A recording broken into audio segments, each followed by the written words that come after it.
आदाब, आप देख रहे हैं एशिया टाइम्स। मैं हूं अशरफ अली बस्तवी। इस वक्त मैं आज़म कैंपस पुणे में हूं।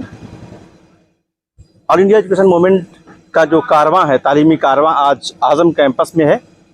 अभी थोड़ी देर पहले हमारी मुलाकात पीए इनामदार साहब से हुई और उन्होंने अपने कैंपस को विज़िट कराया और उस जगह लेकर गए, उस सेंटर में लेकर गए जहां पर बहुत छोटे छोटे बच्चों को 7 साल से लेकर के 12 साल तक के बच्चों को कंप्यूटर हार्डवेयर की बाकायदा ट्रेनिंग दी जा रही है।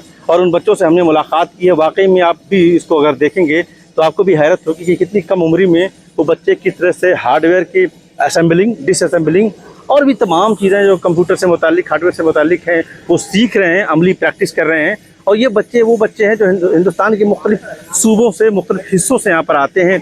उनकी लॉजिंग और फूडिंग का यहाँ पर इंतज़ाम होता है। 1 महीने की उनकी ट्रेनिंग होती है। स्कूल गोइंग बच्चे होते हैं। तो इस तरह से बाकायदा बच्चों में टेक्निकल एजुकेशन को इम्पार्ट करने का जो काम आज़म कैंपस कर रहा है, वाकई ये काबिल ज़िक्र है और काबिल तकलीद है, जिसको हिंदुस्तान भर में ऐसे सेंटर्स बना करके करना चाहिए। तो हमारी मुलाकात पीए इनामदार साहब से हुई।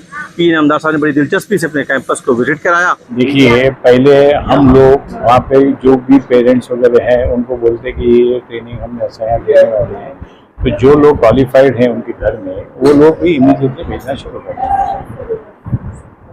हम कितने अभी हो गए, हजारों हो गए, कितने हो गए अपने पास ट्रेनिंग अभी तक? जी, अभी तक हमने 17 लाख स्टूडेंट्स ट्रेन किए हैं। 17 लाख, जिसमें हमने पूरे ऑल ओवर इंडिया में। हाँ सर, चलेगा। इसकी बात कर रहे हैं hardware, mobile repairing, cyber security, robotics, spoken English, ये सारी चीजें हम यहाँ पे सिखाते हैं। आर्टिफिशियल इंटेलिजेंस भी सिखाते हैं। और हमारा ये अगर ये बच्चे ड्रोन बोले आप उड़ा के बताएंगे। हमारे अचीवमेंट्स ये कि we have participated in FTC first tech challenge. It's an international robotics competition where 70 teams compete with each other। Sir, अभी दिवाली वेकेशन है, 300 स्टूडेंट्स वेटिंग में है हमारे पास ट्रेनिंग के। वेटिंग में है अभी। तो कर्नाटक एंड अदर स्टेट्स नहीं, एनीवे वहाँ से भी भेजो, ऑल ओवर इंडिया। फिर क्या है, यूपी दिल्ली से भी भेजो। तो क्यों नहीं आ रहे हमारे पास? And all free. कश्मीर के आके गए, बुल्ढाना के आके गए। आने के खर्चा, जाने का खर्चा, बाकी सब फ्री। AIM की पूरी टीम उनके साथ अलग अलग हिस्सों में जाकर के उन्होंने कैंपस विजिट किया है, उनसे बात की है।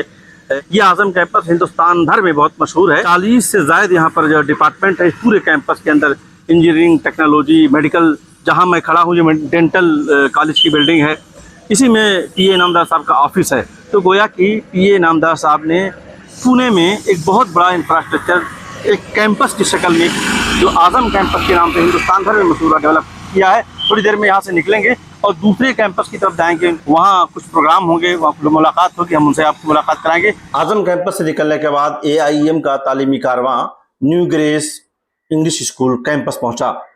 वहाँ पर new grace English school campus के जिम्मेदारों ने कारवां का इस्तकबाल किया और उन्हें अपनी सरगर्मियों से वाकिफ़ कराया। ये स्कूल 2003 में जमालुद्दीन मकबूल साहब ने कायम किया था, जो अब एक कैंपस की शक्ल अख्तियार कर चुका है। इस वक्त जमालुद्दीन मकबूल साहब के अहले खाना इस स्कूल की सरगर्मियों को पूरी तौर पर देख रहे हैं और उसे आगे बढ़ा रहे हैं। New grace English school campus visit के बाद तालीमी कारवां आगे बढ़ा और ये अनीस डिफेंस कैरियर इंस्टीट्यूट पहुंचा। वहाँ पर उनके स्टाफ से मुलाकात हुई और उन्होंने इंस्टीट्यूट के बारे में तफसील से जानकारी दी और ये बताया कि ये इंस्टीट्यूट NDA समेत मुख्तलिफ़ किस्म की डिफेंस सर्विसेज के लिए बच्चों को तैयार करता है और उन्हें गाइड करता है। हमारे साथ अब्दुल रशीद साहब हैं, जो AIM के जनरल सेक्रेटरी हैं। इस पूरे कारवां में औरंगाबाद से लेकर के अब तक 7 रहे, कल मुकम्मल हुआ कारवां।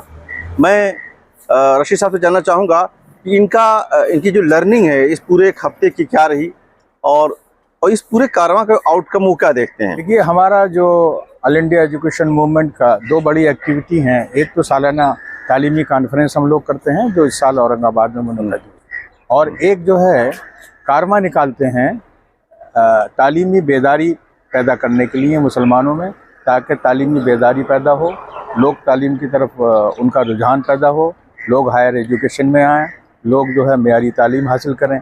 तो इस बार जो हमारे कारवां हैं, बजाय के 2 कारवां निकले। एक ये हमारा औरंगाबाद से अहमदनगर, उसके बाद सोलापुर, उसके बाद पूना हम लोग पहुँचे। हम लोगों ने जो सारे हिंदुस्तान में हम घूमे हैं उससे जो सबक हमने हासिल किया है कि मेयारी तालीम कैसी पहुँचाई जाए, मिल्लत के बच्चों को हायर एजुकेशन के लिए कैसे तैयार किया जाए, ताकि उनका जो प्रोपोर्शन है, उनका रेशो जो है पिछले 2 साल में घटा है 19-20 के मुकाबले में 20-21 में जो हायर एजुकेशन में प्रोपोर्शन है वो करीब 1.25 लाख बच्चों का कम 1.25 लाख कम बच्चों का एडमिशन हायर एजुकेशन में हुआ है, जिसमें टेक्निकल एजुकेशन शामिल है, प्रोफेशनल एजुकेशन शामिल है। तो हमारा एक मकसद ये भी था कि बच्चों को, स्कूलों को ये पैगाम दें कि वो अपने यहाँ क्वालिटी एजुकेशन दें ताकि वो अच्छे नंबरों से पास हों और उनका परसेंटेज जब अच्छा होगा तो किसी की सिफारिश की ज़रूरत नहीं पड़ेगी। इसके लिए कम्युनिटी को बेदार करना है और तैयार करना है ताकि उनका हायर एजुकेशन में और सिविल सर्विसेज में और समाज की खिदमत के लिए उनको तैयार किया जाए और उसके मुस्बत नताइज न सिर्फ मिल्लत के लिए बल्कि मुल्क के लिए, कौम के लिए मिलें, हासिल हों। बहुत शुक्रिया। कैमरा पर्सन सैयद सईद के साथ पुणे से मैं अशरफ अली बस्तवी।